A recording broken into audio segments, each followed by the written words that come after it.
తప్పుడు తిరుగుళ్ళు తిరిగే తప్పుడు మనుషులైన మీ తమ్ముళ్ళకి నా చెల్లెళ్ళనిచ్చి పెళ్లి చేయాలా? ఏమో గజ్జల కనక మహాలక్ష్మీదేవి, కొంచెం టంగ్ స్లిప్ అవుతుంది, కంట్రోల్ చేసుకో. ఏంది తప్పు తప్పు అని పెద్ద సౌండ్ ఇస్తున్నా? మా వాళ్ళు మీ చెల్లెలు వెనకాల పడి అల్లరి చేశారనా? ఈ వయసులో కాకపోతే 60 ఏళ్ళు వచ్చాక చేస్తారు ఇంత అల్లరి.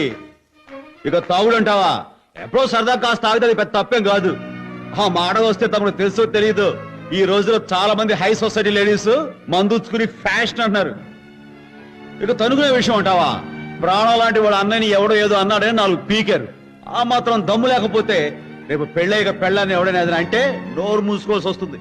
ఇదిగో కనకమ్మ, ఆ రాముడికి ఒక్కడే లక్ష్మణుడు, కానీ ఈ రాజారావుకి 2 లక్ష్మణులు. మిస్టర్ రాజారాం, వాళ్ళ మీద పిచ్చి ప్రేమతో మీరు వాళ్ళని బాగా సమర్థించొచ్చు, కానీ నా చెల్లెల్ని వాళ్ళకిచ్చి పెళ్లి చెయ్యను చెయ్యను చెయ్యను. అంతేలే, కన్విన్స్ చేసే మగాళ్ళ కంటే కడుపులు చేసే మగాళ్ళని నమ్మడం మీ ఆడవాళ్ళకి మొదటి నుంచి అలవాటేగా.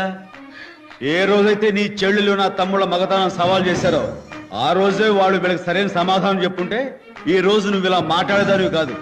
నా ఇంటికి వచ్చి నా కాళ్ళు పట్టుకుని నా తమ్ముళ్ళ కాళ్ళు కడిగి ఆ నీళ్లు నీ నెత్తి మీద జరుగులేదానివి. నా తమ్ముడు సంస్కారవంతులు కాబట్టి జరిగింది నాతో చెప్పారు. అలాంటి వాళ్ళు నీ చెల్లెళ్ళకి దొరకడం నీ అదృష్టం.